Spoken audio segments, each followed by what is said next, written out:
All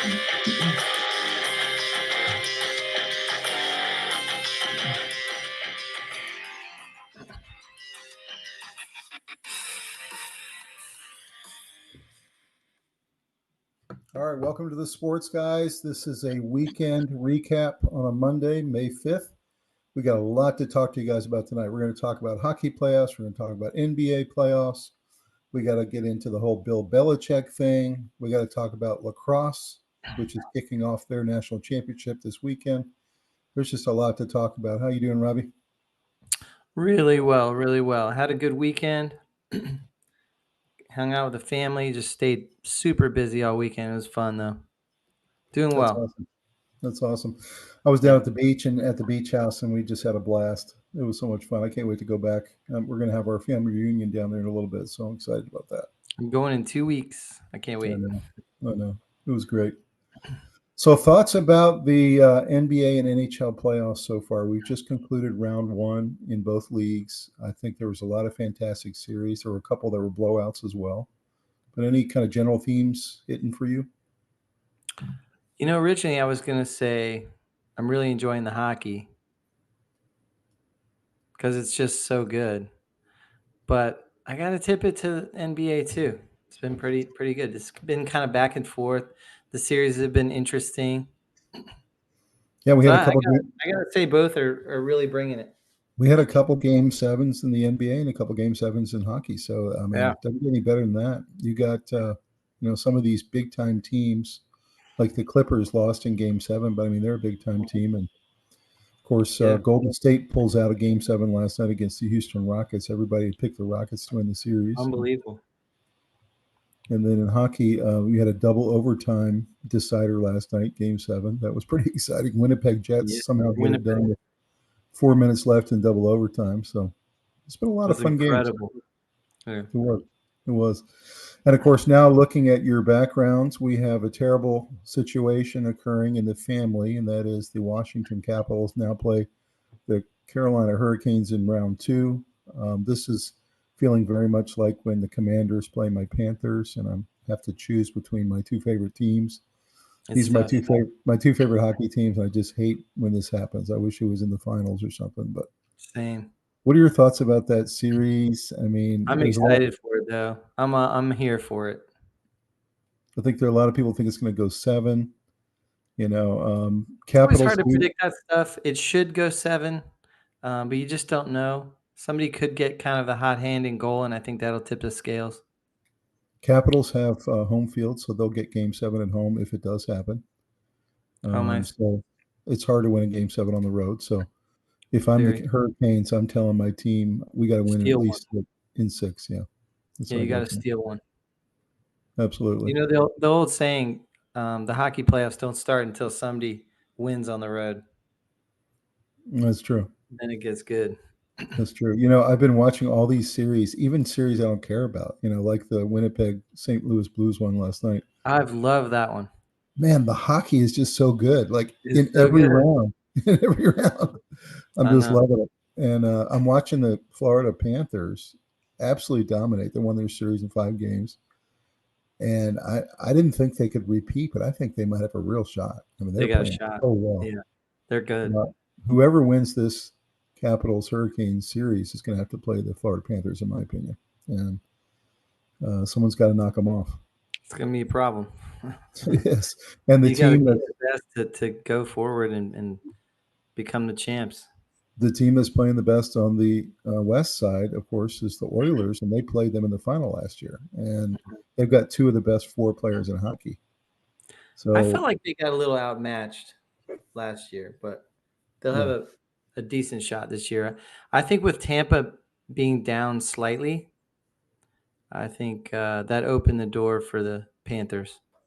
Mm-hmm. They're just playing so well. I mean, every single position. Every line is good. Everyone can score. Their goalie's playing at a really high level. I think both the Caps and the Canes goalies played at a really high level. They both won in 5. So, yeah, they're getting some rest. Yeah, so I'm pretty excited about that. Yeah, they just extended Freddie Anderson for the Hurricanes. Mm-hmm. That was good. He's steady. He just has little injury bugs, but And then on the NBA side, you're seeing some real flaws come into some of these early rounds. Some of the teams that you thought might do well, like the Houston Rockets, they have so much talent. They're young, they're athletic, Like the they're Lakers. they're deep. And what they did was, they go up, early in the series, then they go down 3-1 to the Golden State Warriors, who are the experienced veteran team. And then the Houston Rockets win the next two, take it to the game 7, but couldn't pull it out. And you could really tell who was the more experienced team last night. And I mean, is Draymond Green maybe the best defender at his position in NBA history? I mean, it's certainly possible. You know who's good at defense? Completely shut them down. You know who's good on defense is Van Vliet. Mm-hmm. He's good. He's good, but he was shut down last night. Yeah, no, I'm saying on defense. Yeah. Houston was a little shell-shocked last night. I think that Golden State poured all of their energy into that series. I think it's going to cost them the next series, but they put everything to winning that game 7. I think Golden State reminded us who Golden State is. Like every now and then, the champions just kind of rear their head and do it. And they had a couple guys who contributed that don't usually, and that was interesting to watch last night, to see some of the guys that don't usually do much. And then Draymond Green, just complete lockdown center. Just nobody could go in the lane at all. Block shots, rebounds, boxing guys out. And Buddy Hield had 33. Yeah, and he didn't contribute much the rest of the series. So he had a huge game. So it's pretty exciting right now. Like you said last week, and I agree with you, this is the best time of year. Everything's going on. Everything's consequential. Even the offseason, the NFL is consequential. And in the college sports, you got, lacrosse is starting to finish up. You got baseball starting to head towards the World Series. You have all of the players are starting to commit to college football and college basketball for the transfer portal. There's just a lot going on. It's one of my favorite times of the year for sports because there's so much consequential sports on every single night. When you have football, you have these long lags of a week later, a week later. This is every night, big time, big time, big time. And it's hockey and basketball. So you'll have like a 7 o'clock puck drop and a 8 o'clock basketball tip off. That's right. Crazy. So one series I'm really going to be watching closely is the Thunder against the Nuggets. Of course, the Nuggets were pushed to the brink and had to win in Game 7 against the Clippers, but they have, of course, the last 4 years has been the best player in basketball, and that's Joker. Yeah, Joker. And he's playing against the guy who everyone thinks is going to win the MVP this year, and that's Gilgeous-Alexander with the Thunder. So you got the two guys who are probably going to be the final two in the MVP voting playing each other in this series. So there's a lot of compelling stories right now. Can the Celtics repeat? They look like almost unstoppable right now, the way they're shooting.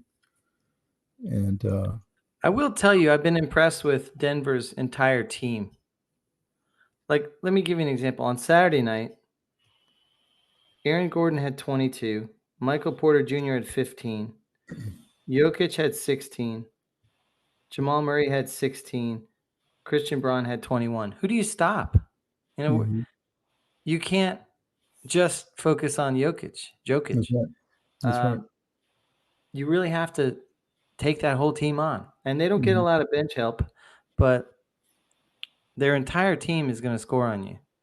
And it doesn't always look flashy, but the stats don't lie. I mean, that's a good team. It felt like in the past couple of years, Jokic was a one-man team. I know that's probably not very fair, but it kind of felt that way. It doesn't feel like that right now. Another team that surprised me last night, of course, I'm rooting for the Cleveland Cavaliers to go all the way. We have two UVA Cavaliers on the Cavaliers, but they did not play well last night, and they played against a buzzsaw because Halliburton, of course, is one of the youngest, best players in the NBA for Indiana. And everyone's been saying the last 3 years he didn't have any help. Well, last night you had 6 guys in double figures for the Pacers. Yeah. And I'm wondering, the Cavaliers might be in trouble. They really, they're not spreading the scoring around enough. And Indiana is really balanced. And I don't know. We'll see. We'll see if Cleveland can pull it together. But Pacers stole one on the road in the second round of the series. Well, Cleveland shot 23.7% from three, and the Pacers shot 52%. So 52% versus 23, you're not going to win that game. Well, you had Ty Jerome and you had Mitchell take almost all the shots. They just didn't spread it around enough. You've got to get more contributions. Now, the Cleveland Cavaliers were missing their point guard last night, so that's a huge loss for them. They didn't have their distributor. But you know what's a crazy stat? Cleveland scored 70 points in the paint. Right. And the Pacers only had 38. And Mitchell was 1 for 11 from three. He's usually way better than that. So, we'll see. I think Cleveland's going to be okay, but that's a huge steal for the Pacers on the road. I think Cleveland's going to be okay. They got a talented team. They have a deep bench. They can really play both ends of the floor. Mm-hmm. I think they're built for a bruising series, and they come out on top, I had fun yesterday watching the two finals in the two lacrosse leagues. You had the ACC final and the ACC tournament. Syracuse beat Duke in that game. And then Colgate plays Princeton in the Ivy League final. Colgate beats Princeton in that game and gets the number one seed in the tournament. And what was so surprising to me is, the ACC has been really down in basketball. It's been really down in football. Mm-hmm. And now it's really down in lacrosse. The top seed for the ACC this year is the 7 seed in lacrosse. That's crazy. We have multiple Big Ten teams above all the ACC teams. Big Ten. That's money. And you got some SEC schools creeping up now. You got Ivy League schools up there. I don't know. It's really disappointing to see what's happening to the ACC across all sports. I'm hoping they can. They got to look. They got to look hard at what they're doing. That's right. I'm hoping they can pull it together. Well, let's go take a look at all this great material we've got for this week. We've got a lot of good stuff. Let's go take a look. All right, let's take a moment to call out our sponsor for tonight, and that is DraftKings. We are so excited to partner with DraftKings. Rob and I both have used the interface and placed small bets over the last year since it's been legal in the state of North Carolina. It's a great interface. I love the app. I love placing small bets on games that make it a little bit more exciting. What do you think of DraftKings, Robbie? The same. I like to do a little bit of hockey, a little bit of basketball. I don't do huge parlays, but I know that a lot of people have fun with that. There's a lot of different ways you can use it, and I think it's really versatile, and it does add a lot of spice and juice to a fun game that you're watching. And I think it's a really cool thing. I know that it's relatively new, couple years where it's been completely legal in most states, and I think it's gone over so well, and being sponsored by them is really, really cool. It is fun, isn't it, just to have a little bit of juice on the game, maybe $20. It just gives it that little extra, Yeah, it makes you sit on the edge of that, tied late in the game. It just feels like you're really invested. Or you have an over and you're 1 point away, or something like that. Yeah. It's exciting. So guys, check out DraftKings app. You can download it from the App Store or whatever phone that you have. You can put it on your iPad, your computer, or you can go to DraftKings.com and you can set up your account.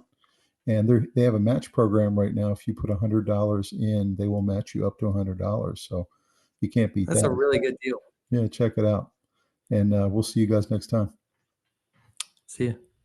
All right, this is our weekend recap, May 5th, 2025, the NBA and NHL playoffs update. So we're one series in. Here's some great pictures here of the NBA playoffs, the trophy they're all pursuing. You got Gilgeous-Alexander. You got Ty Jerome for the Cavs, who's been a huge story for them, really giving them a lift off the bench. And then, of course, the very sad Lakers walking off the court after they got knocked out in the first round. And you had LeBron and Luka, who they thought was going to be the dynamic duo and take them all the way to the finals, realizing that their team was very flawed and they didn't have any center presence. And they got absolutely eaten alive by the Timberwolves.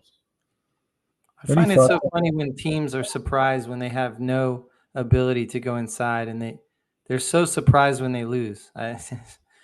It's very predictable in my opinion. Well, they traded away AD, their center, to the Mavericks. So what do you think was going to happen? They just got absolutely torched by Gobert and those guys. So I don't know. They've got to reconstruct that roster. Everyone thought that you put these two dynamic players together and you could carry yourself to the finals. And what they found out is that's just not true. You first of all, these guys are a little bit older guys, and secondly, inside they were just eaten alive.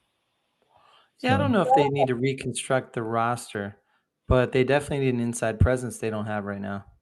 you need to trade for AD to come back. So or I somebody. don't think they can afford a guy like that. Yeah. They just need somebody solid that's going to get a lot of rebounds Mm-hmm. and can be a presence.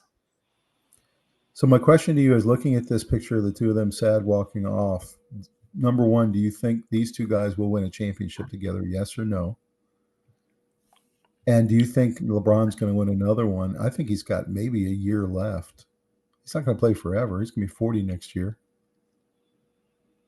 What do you think? I don't think they can afford the player they need. They really need Gobert. They played the guy they need. You know, Yeah. Yeah. they need something like a Gobert. My feeling is these two will not win a championship together. My feeling is that James is going to play one more year, and he's going to hand the reins to Luka. Luka will be the face of the franchise, and then they'll have to build a franchise around him. They'll just have to bring players in to try to build the roster. That's my feeling. Yeah.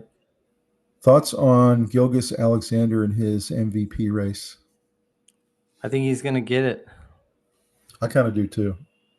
I'm not saying that Joker doesn't deserve it again, but he's won 3 out of the last 4 years. And I just think this year Denver's a more, spread out, talented team than they've been.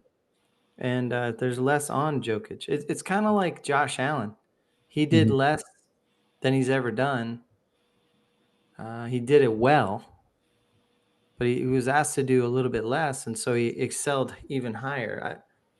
I think it's a lot the same thing. No, I agree. Put good players around your superstar, and the superstar gets to relax at moments and get their breath and really shine. I think he's going to get it, and I think they're going to go to the finals. I just don't think anybody's going to stop them. I think they're that good this year. Yeah. I like the Thunder in the West. What about the Ty Jerome story? You think that can continue? It's been one of the best stories in basketball this year, and he had a fantastic first round. Had an off night yesterday. Yeah, I think he's a great player. I'm a big fan of him from college on. I think he's a great guy off the bench. He's a leader. He was always very, very, very low, like one of the lowest in the country in turnovers. He's a good floor general. He's a tall guard. I think he's 6'5", maybe something like that. Mm-hmm. He's got ice in his veins. He can hit he can hit dagger game-winning shots. He's got a lot of it, a lot of what you're looking for. That's right.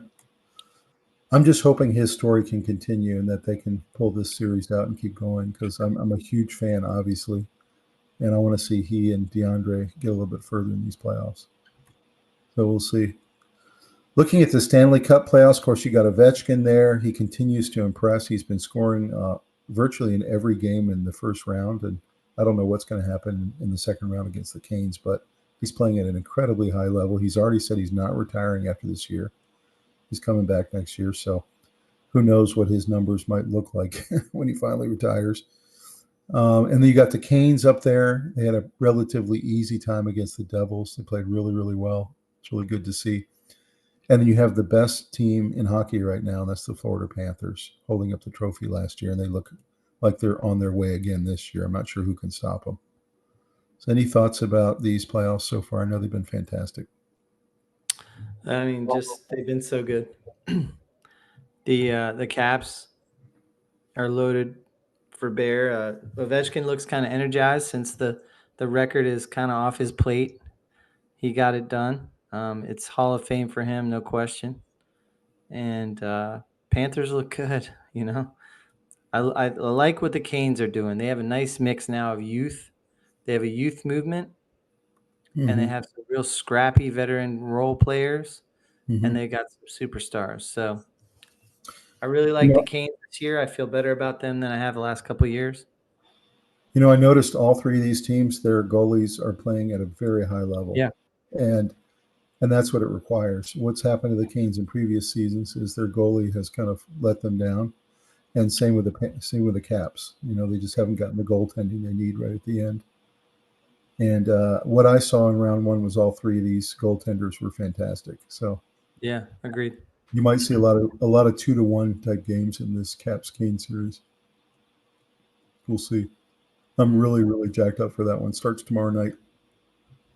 So looking at some of the headlines coming out of the playoffs, you got out of the East, the top four seeds, Cavaliers, Celtics, Knicks, and Pacers all advanced to the second round. You didn't have any upsets on the East side. It's all very predictable stuff. A couple of these series weren't even really series. Like the Cavaliers won 4-0. So any thoughts about that and how the East is so predictable? I don't know. I think those are great teams. It's their time to shine. They have the players, the team constructed in such a championship type way, and I think that it's okay. There'll be parity along the way. Well, and they proved themselves the whole regular season, 82 games, right? Yeah. So we knew who the top seeds were. And then you get into a 7-game series, and almost always the better team's going to win. Almost always. That's right. That's so right. It's not a 1-game shock scenario like March Madness. You're talking about a 7-game series. Like, I still think the Cavaliers are going to win their series. So, even though they lost game one. But it's just interesting to see. The East is pretty predictable. Lakers out, eliminated by the Minnesota Timberwolves in 5 games. They've got a lot of kind of thinking to do in the offseason. What do we need to do to construct a roster? We've got to have some kind of inside presence. So do you think that this experiment, bringing Luka over to try to make them relevant, was a good one? I know they sold a lot of tickets. They got on TV a lot. Was it a good experiment? Did it not work? What's your thought? Lakers, I think that clearly they gave up interior presence for another outside scorer. He can score in many ways, but he's not an inside presence, and you pay the price. And he's not a defender. So he's not a good defender, and they lost all that rim protection. On nights when they're not scoring like crazy, they're in trouble.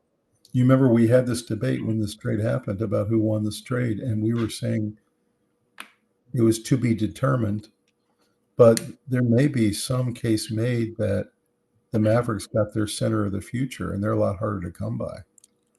I was leaning towards the Mavericks being the winners. Right. And that's not a disrespect with Luka. It's just when you're putting a roster together, you need all the pieces. You don't want Jordan out there with just a bunch of small guys. Like, he needs Luke Longley. He needed some help. Bill Cartwright. He needed these guys who could get in there and get bloody. I think if the Lakers thought this was going to make them a championship team, everyone could see that wasn't the case. If they thought that this would get them some, screen time and sell tickets, sell a lot of jerseys, then it definitely did that. So it made them more interesting, but it didn't make them that much closer to being playoff. I mean, people are underestimating how good Anthony Davis is. Right. That's right. They really missed him in the series. There's no question. He just they could not defend any of the centers that Minnesota has. They got 3 guys that are 7 foot or taller, and they just got absolutely bludgeoned by them. Yeah. So out west, the Thunder, the 1st seed, and the Nuggets, the 4th seed, advanced. The Nuggets take out a higher seed Clippers squad in Game 7. It was a really great series. Thunder just took care of business in 5 games. So their series wasn't very good, but the Nuggets series was fantastic. And it sets up this really great matchup between the 2 MVP finalists. Mm-hmm. Any thoughts about that series and how fun that's going to be to watch? That is really going to be a fun series. I mean, the way Denver is playing as a team and the way the Thunder have played all year, I mean, that's must-see TV right there. Both really deep, you know. Stars, deep Thunder's a team. little younger, but Nuggets have a lot of experience. So Yeah. I can't wait to watch it. I think it's going to go 6 or 7. I really do. It's going to be really fun to watch that one. Yeah. So the Cavaliers and Thunder are the only teams that swept their first round opponents. So those series were kind of over before they even started. They were just totally outmatched, their opponents were. So it was interesting. You don't see a lot of sweeps in the NBA typically. And then the Cavs, though strong, are not as strong favorites as the Celtics or the Thunder. And we saw that with the Cavs going down in their game 1, that everyone's starting to jump back on the Celtics bandwagon in the East. So are your thoughts that Celtics and Thunder are the 2 favorites right now? I think so. I think the Celtics window is still wide open. Mm-hmm. And the Thunder, to me, have come on in such a way that I really believe in them. So I think those are the 2 best teams. But, I mean, do you really want to play Golden State right now? Yeah, It's or not that they're not beatable, but you don't want any part of them, you know? and the Cavaliers, when they play really, really well, Cavaliers, same thing. Yeah. they're the one team that could knock off the Celtics, and they did so Yeah. in the regular season. But if I were putting money down at the cage in Vegas right now, I'd put it on the Celtics. Just the way they're playing. So we shall see. Looking at the bracket right now, you see the series Thunder Nuggets we talked about. You got Warriors playing the Timberwolves. I think that might be a really great series too. I mean, Timberwolves are playing awfully well. And I don't think the Warriors, even though they do have Draymond Green, I'm not sure they can keep up with all the height that the Minnesota Timberwolves bring inside. Cavaliers, Pacers, Yeah. of course, the Pacers stole one on the road. They're up 1-0 already. But I think Cavaliers will have something to say about that. And then Knicks, Celtics. I don't think this is going to be much of a series. I think the Knicks have gone about as far as they can now. Yeah. Took out the Pistons, but they may win 1 or 2 games in this series, but that'd be about it. I think the Celtics will take care of business. Right. Any other series other than the Thunder Nuggets you're the most excited about?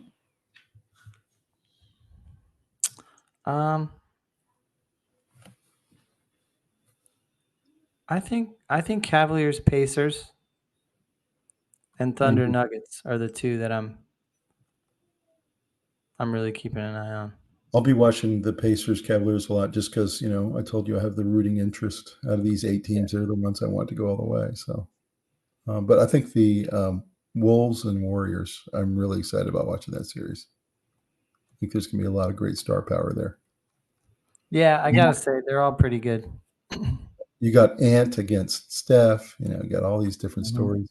So I think probably this Knicks Celtics is probably the weakest series out of the 4. I really believe. The Celtics should bulldoze them. Yeah, I think so. So looking at some of these series, this is what all the experts are saying. Most of them are saying Cavaliers in 6. Some are saying Cavaliers in 7. I think now that they've lost game 1, it's probably more likely in 7, and that game will be in Cleveland.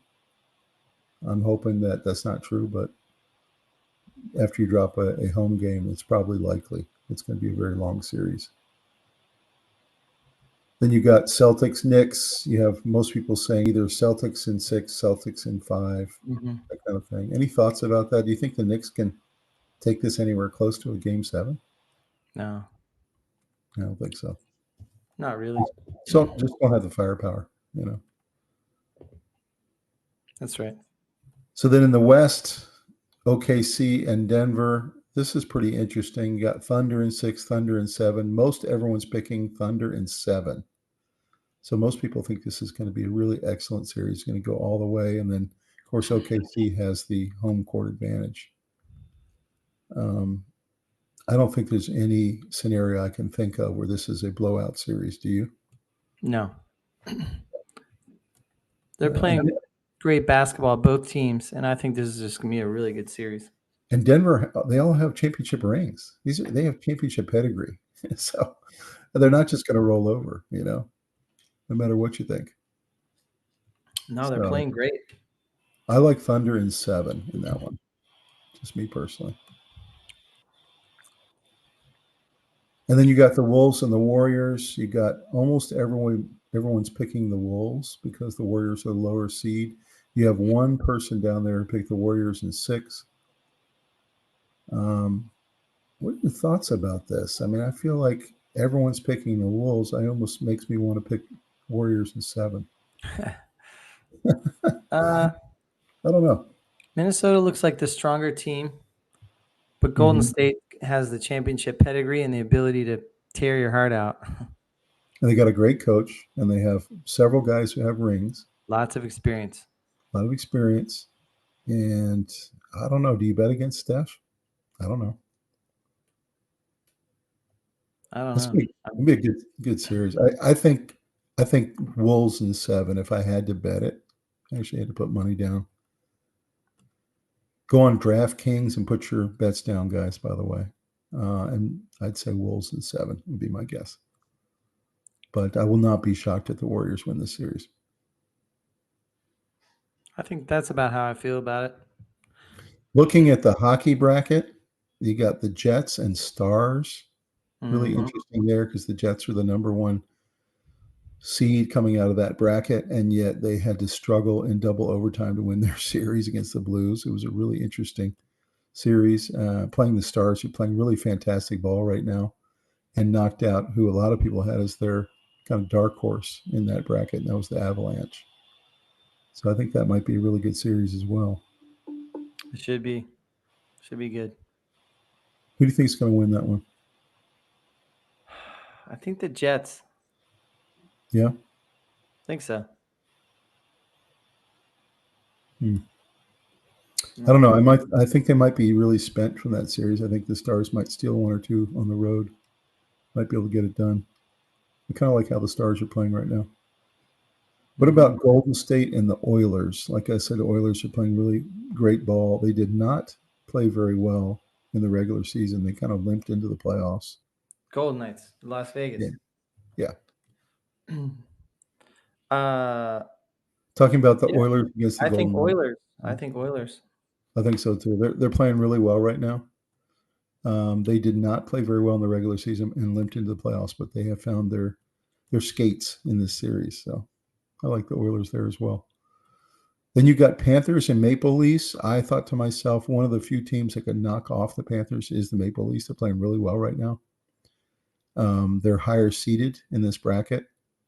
They took out the Senators. Of course, the Panthers took out a really good Lightning team. I think this series might go 7. Any feeling about who's going to win this one? I think the Panthers are going to do it in 6. I think so. Mm-hmm. Okay. Championship pedigree. Yeah, they're just a better team. I like the Panthers too. Not by a lot, but, a little bit. I like the Panthers in 7. I think this series is going to go 7. I think it's going to be a really good series.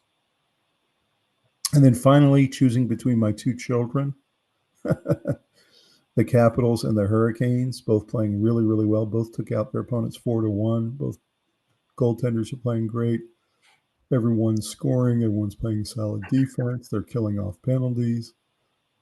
What do you think about this series? I mean, those are my 2 teams, so it's really hard. I really like what the Hurricanes are doing with the youth movement. Mm-hmm. They got a lot of good young players. They let some veterans go. They got a little younger, I think they're really fast.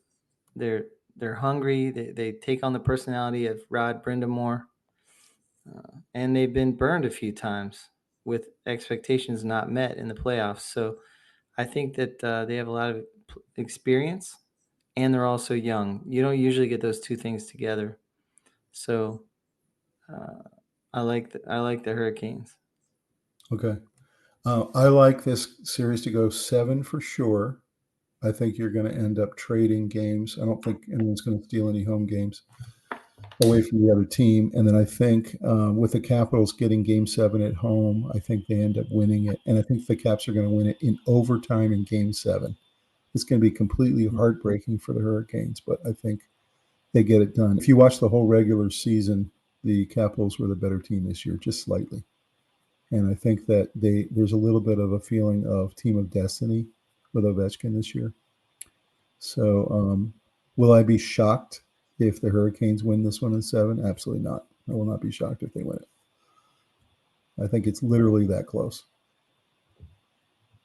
So whoever wins that series gets the privilege of going and playing the defending champs. So It's going to be I'm rough. really excited about this series, but it's a little bit nerve-wracking for me. So looking at some of the odds, the Florida Panthers have the highest odds to win the Cup. The Hurricanes are 2. I thought that was pretty interesting in Vegas. Oilers 3, Stars 4, Knights 5, Leafs 6, and Capitals 7. So I thought that was pretty fascinating to see who Vegas thinks are the best 2. They think Hurricanes Panthers are going to be in that Eastern Final. That'd be nice. Any take on that? Do you think they're right?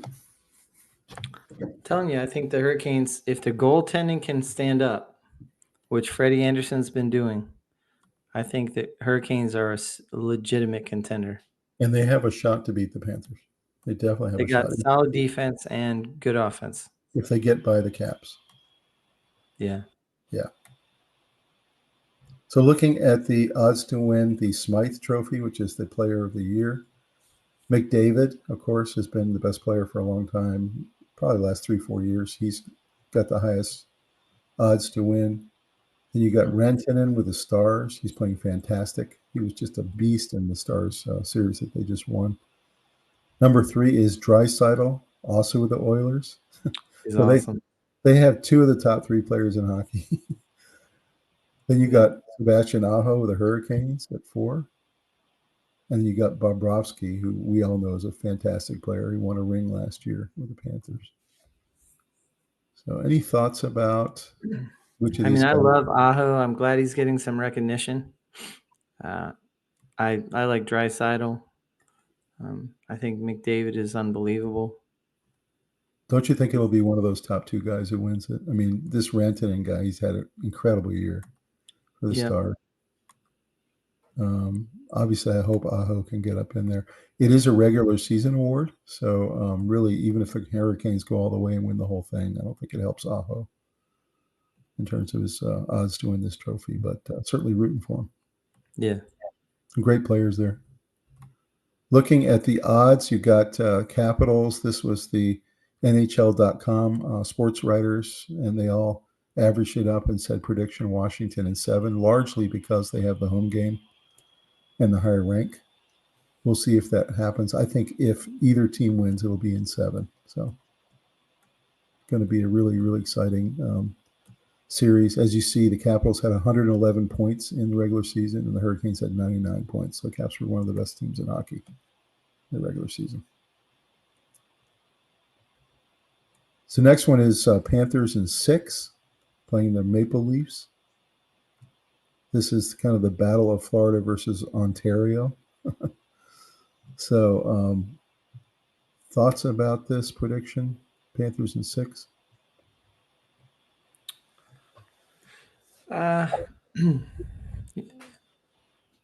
Yeah.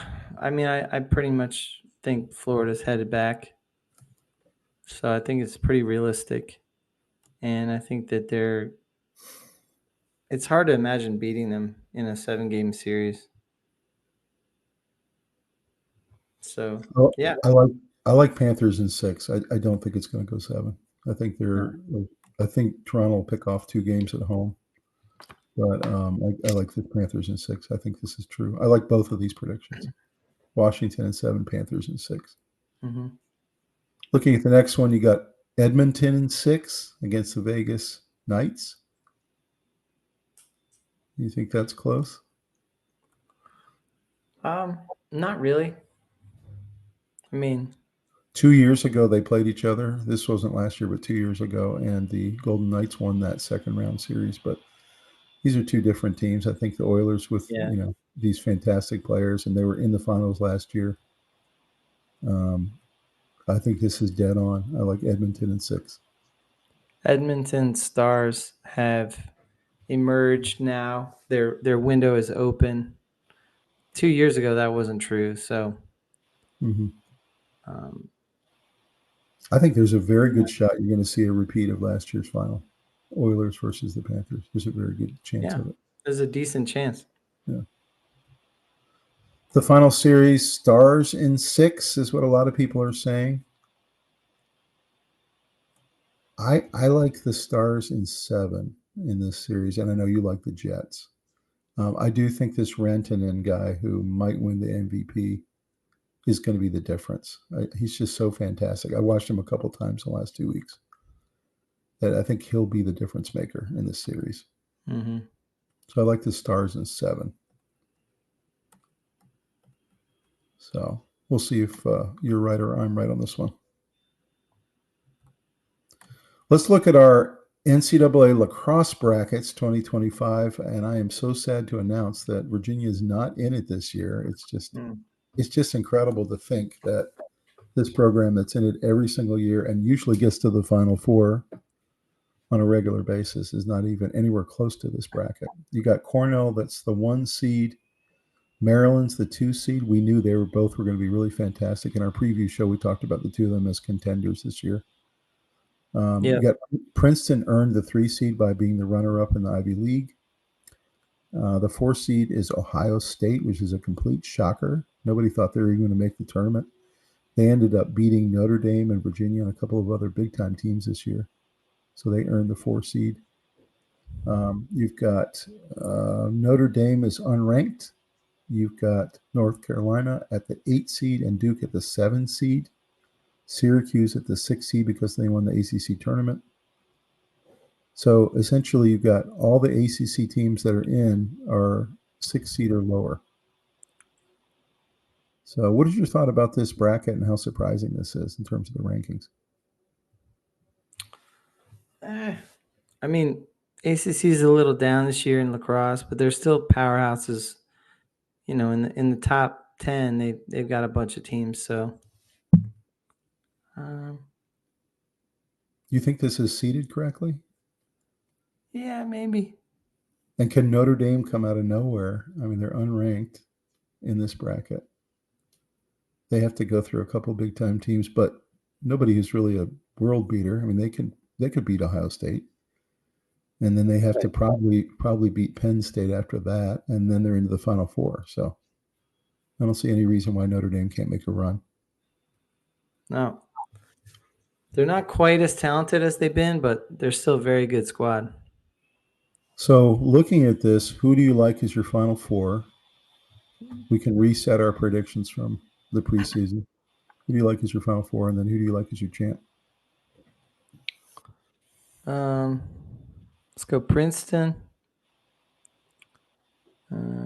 Maryland,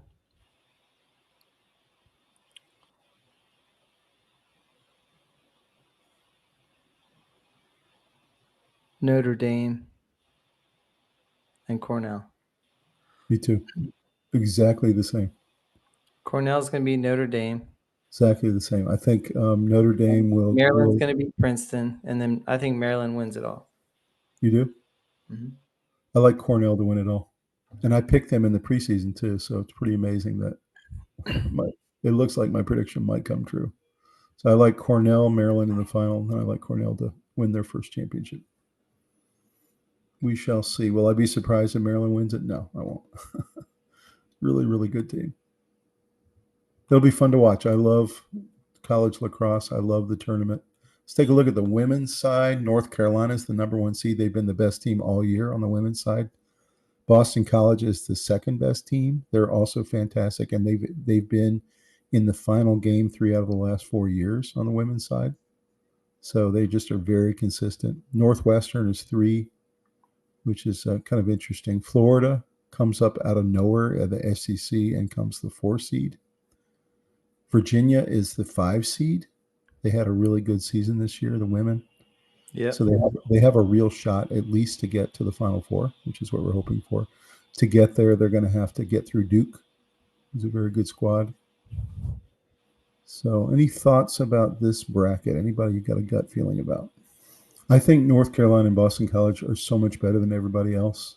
Yeah. It's inevitably going to be the two of them in the final. That's just how I feel. I don't think there's any parity this year. If you watch those two this year, they just were destroying people by like 8 goals every game. Yeah. So I think they're inevitably going to meet tete-a-tete in the final, and I don't know who's going to win it. It's going to, probably be about a 2-goal game. But I'm going to say North Carolina. I'm going to go ACC, UNC Tar Heels, women's champs this year. We'll see. I could see it. Yeah. Of course, Boston College also from the ACC. That'd be an all ACC final. Can I see Virginia making a little run here? Maybe. I could see it. So looking at the Kentucky Derby that just happened this past weekend, there were some interesting storylines here. First one is that every single horse running in the Derby was related to Secretariat. All 16 horses. That's amazing. We're either 5th or 6th generation from him. So what do you think the stud fees were that he got, that the owners of Secretariat got? From millions and millions and millions. Unbelievable. Yeah. These are all his like great grandchildren that are running. So this was interesting. Sovereignty won the race, and he's a 5th generation descendant of Secretariat. Mm-hmm. And he was just beautiful on the stretch. It was crazy to watch how he just separated on the stretch. It was a little bit Secretariat-esque. Yeah. Super, super cool. This is one of the coolest events in sports. Something has always been on my bucket list, and I've always wanted to go to it. Go be part of that big cocktail party.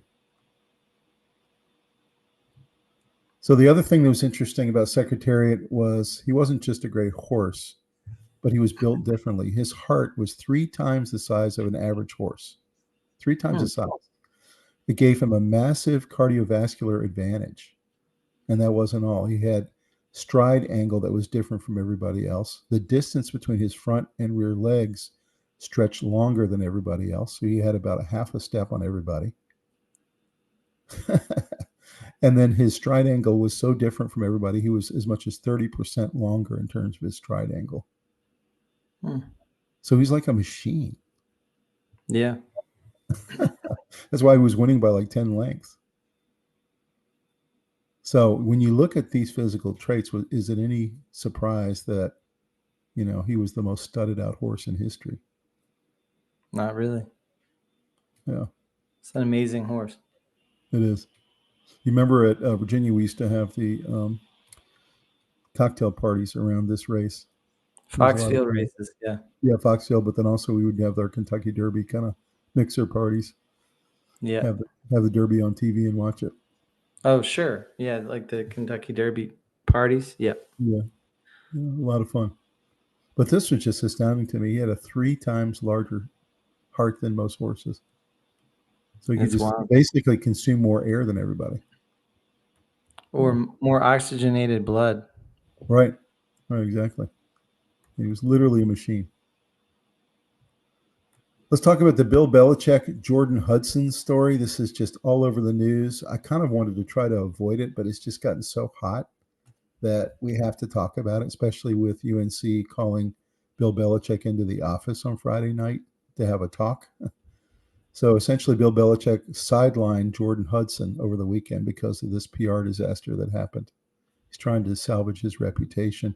This is all around a CBS interview that happened where she kept interrupting the interviewer and telling the interviewer, no, we're not going to talk about that. No, we're not going to talk about that.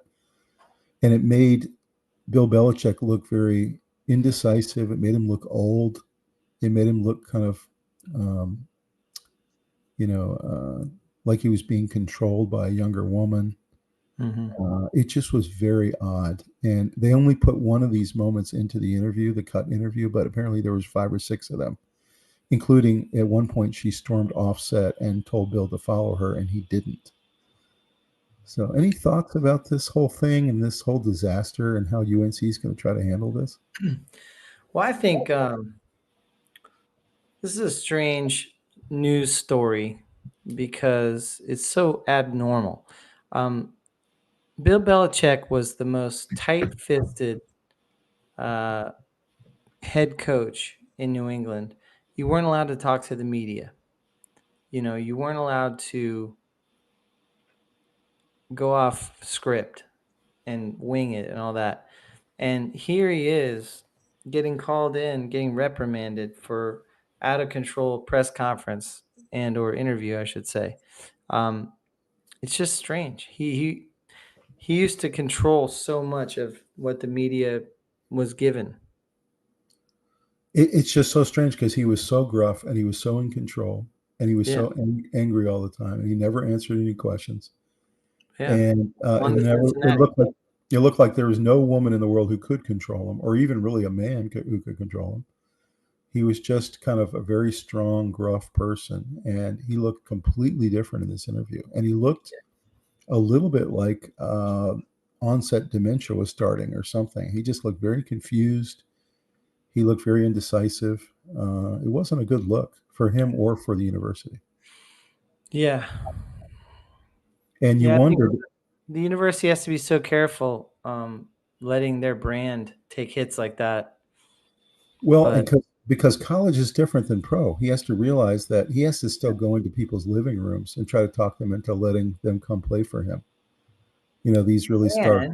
and if you're the Cleveland Browns, you don't need to beg your alumni for money and do NIL and all this other stuff. You know, Beg your alumni for money, ask kids to come play for you, recruit the transfer portal. You have to go on the practice field every day and command respect. You're like the field general. You know, he has to go into the locker room with these kids. Some of them are about her age. And I just can't imagine why he did this. It just makes no sense. I know he's trying to sell a book. And there was people on TV today saying, you know, is this like the worst PR disaster we've ever seen, or is this like brilliance because they're getting all of us to talk about it, and maybe it'll sell more books? I don't know, but I can't imagine this is what he wanted. This is not the kind of rollout he wanted. Just can't imagine it. No, absolutely no question. It's a total disaster, and now he's had to sideline her, which you know is going to put strain on that relationship. Oh yeah. And he's brought in a guy from the Chicago Bears who used to be their PR guy and filled in this role that she took with this guy from Chicago. That's how bad the situation got over the weekend. So, what is your prediction on what's going to happen here? I mean, well, if he wins, it all goes away, right? But if he goes winning will bury all this. If he goes 3-9, it doesn't. What if they lose? Yeah, what if he loses? Yeah. He's distracted, not delivering. He's convincing kids not to come by his antics and her controlling them. I don't know. And the Tar Heels, this is not what they thought they were getting, right? They're paying $10 million a year. They thought they were getting on to Cincinnati, you know, just like just the minimum amount of information. Yeah. That's right. There's lots of stories coming out now that are even worse. Like she forced herself into the Dunkin' Donuts Super Bowl commercial that he was in. You can actually see her in the background. And apparently she forced herself into the commercial, essentially telling them Bill won't appear if I don't appear. So apparently this hasn't been going on for a short time. It's been going on essentially for the last 2 years. Everyone's kind of known in the industry that she's really overbearing and very dominant and very bossy. I think we're I don't know what's fair here. I'm not really sure. Yeah. It seems that way. That's the operating conventional wisdom. Yeah. Guys, drop us a comment if you've been watching this whole situation. Tell us what you think of it. What do you think is going to happen with Belichick? Is he going to be able to put this behind him? Is he going to be able to salvage this season with UNC and have a decent career in college? Or is this going to possibly be a problem for him? So, here's another funny thing. SNL took it on this weekend. It was a really funny bit. If you haven't watched it yet, watch it on YouTube. But it poked fun at Bill Belichick and girlfriend Jordon Hudson and the 49-year age gap by saying we're going to make girlfriends young again. And it was the guy who plays Donald Trump. It was really funny. We're making girlfriends young again. That's kind of funny. So it was a really funny bit. So check that one out. It's pretty funny. So here's the Dunkin' Donuts commercial she forced her way into, which is just kind of odd that she wouldn't let him appear without her. So do you think this is a captive situation where he's desperate to try to get out of it, or? I don't know. I think Bill's smart, so he'll figure out how to go forward with UNC. I think that things will smooth out unless there's a lot of uncontrollable behavior, and I think they'll be all right. I don't know. Do you think she's smart and realizes she needs to go on the sideline for a while? Like Yes. we need to not see her for a while, Yeah, I essentially. think it's gotten too hot, and so let's chill this out. He's got training camp starting in 2 months, so he needs to get to work. Yeah. Yeah. Well, really interested, guys, to hear what you guys think of this situation. It's a really tough situation. UNC's upset about it. Clearly, Bill Belichick is scrambling his team, and we're going to watch this and see if he's able to pull himself out of it, because this is not looking good for him or for the team. So we have a 2-part subscriber challenge this week, guys. Really interested to get you guys' take on this. Please drop us a comment. First one is, who is the most likely to go to the NBA Finals, the Thunder or the Celtics? So, Robbie, who do you think is the most likely if you had to choose one? Of course, they both might, but Probably the Celtics. you think? Maybe.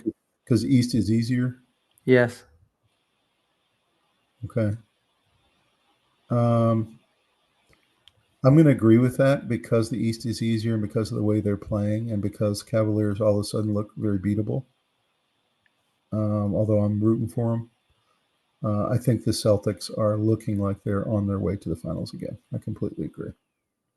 But my feeling is both of these guys are going. But drop us a comment, guys. Who do you think is the most likely out of these two to go if only one goes? So here's the killer for you and me, Robbie.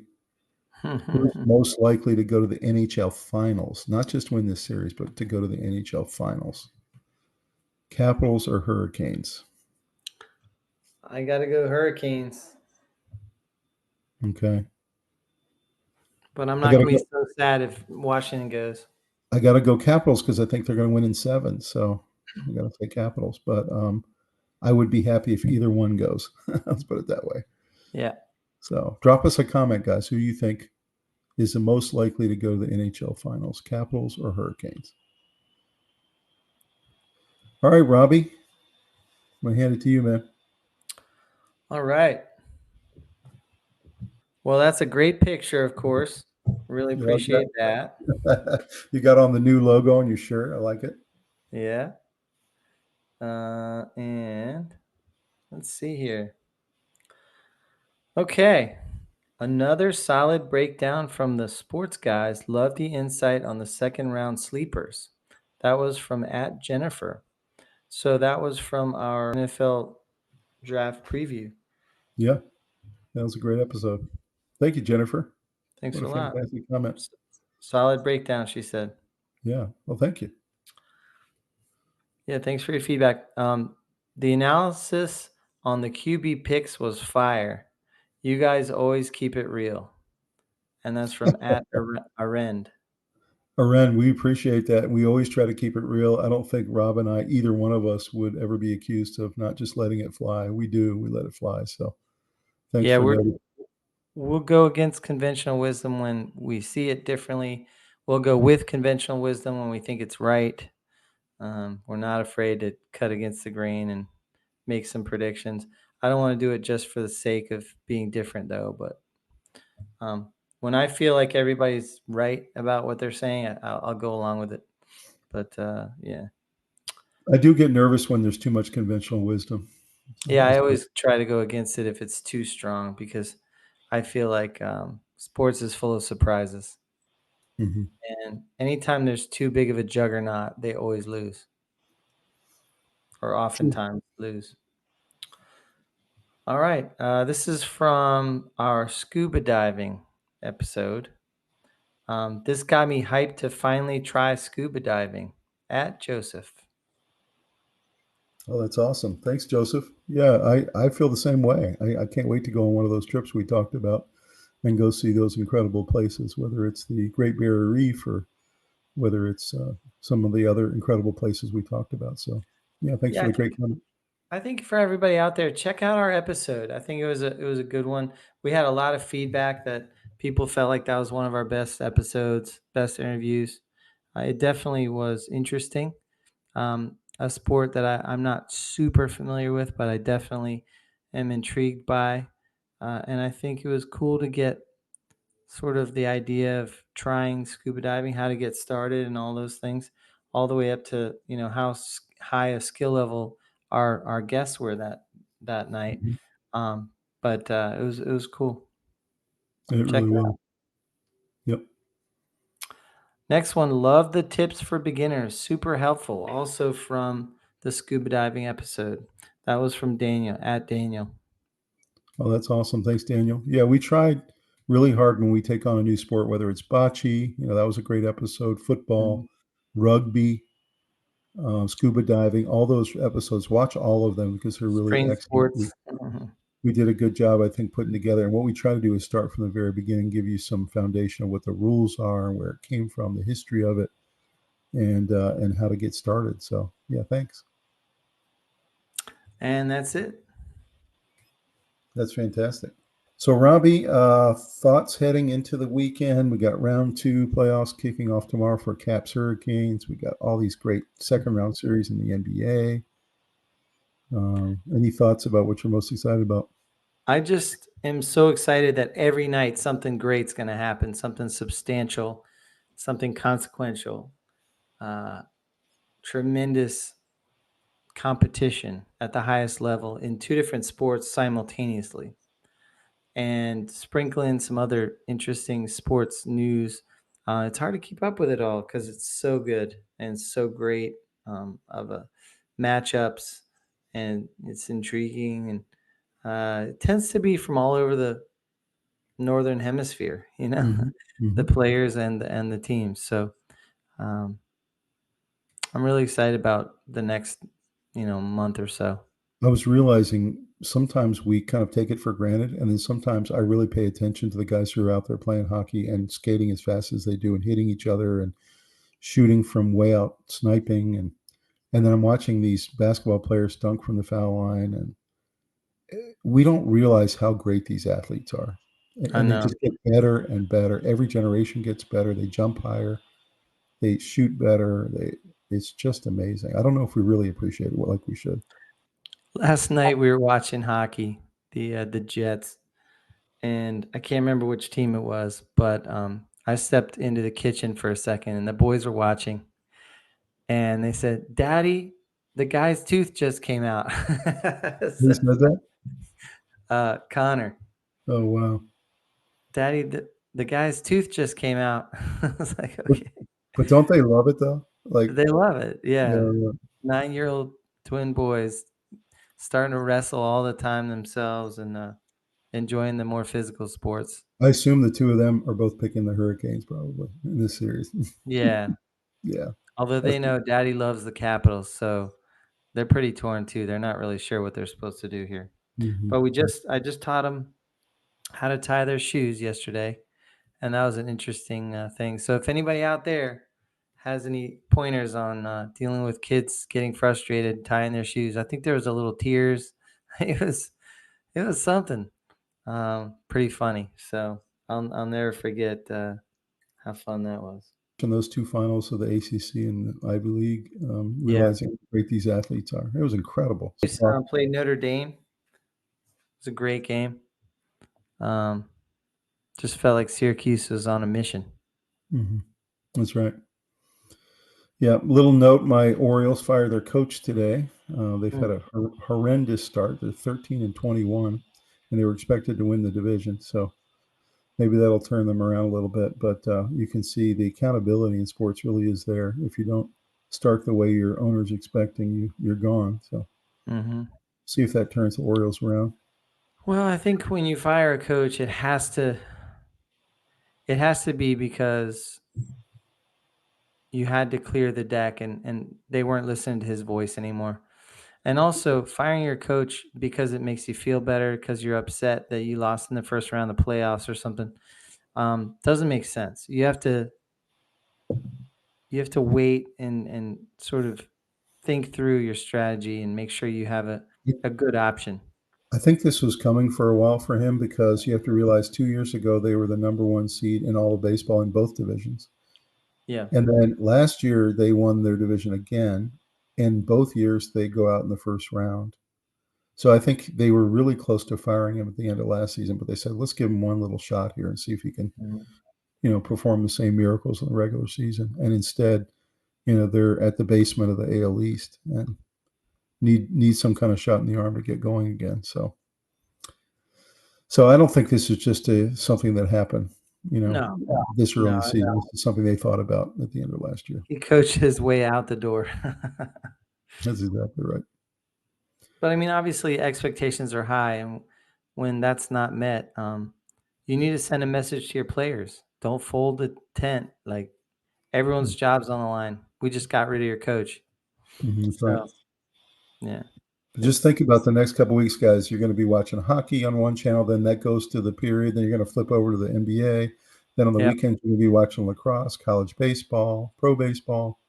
It's just so much fun. So, guys, drop us comments. We're really looking forward to more of your feedback. And thank you guys so much for joining tonight. Please like this video, subscribe to the channel. We are almost to 17,000 subscribers. Cannot believe it. Cannot thank you guys enough for how you're helping. It's been such a blast, and I can't thank you enough out there. It means so much to me and to Tom that you're joining us on our journey through this, and love the feedback and the ideas. And we have such a full slate of ideas on things that are coming up. It's pretty amazing. But we challenge you guys. 4 hours in the day, honestly. That's right. We challenge you guys. If there's some topic we haven't covered yet, you really would love to see us do, drop it in the comment. We will read every single comment. I can guarantee that. And we'll put it on the schedule if it's something really good. Yeah. So drop it. Give us ideas, but come along with us and let's see what happens in this wild sports world of all these different types of niche sports and all the way up to the big ones. We have some more strange sports coming. We got our Target Sports episode is next week. We've got a couple of history of sports we still haven't done. We haven't done history of golf. We haven't done history of basketball. So yeah, just send us whatever you guys would like to see, and we'll put it on. Yeah, we got some good history ones coming, and strange sports. We always love that. The research for that's some of the most fun. Getting to see all the crazy stuff that people do around the world, and yeah. So thanks for joining us on the journey. Like and subscribe. I know every channel asks you to do that, and we certainly appreciate it if you would. It helps us keep this thing rolling in the right direction. So thanks. Guys, have a good night, and we'll see you next time on the Sports Guys. Have a great one.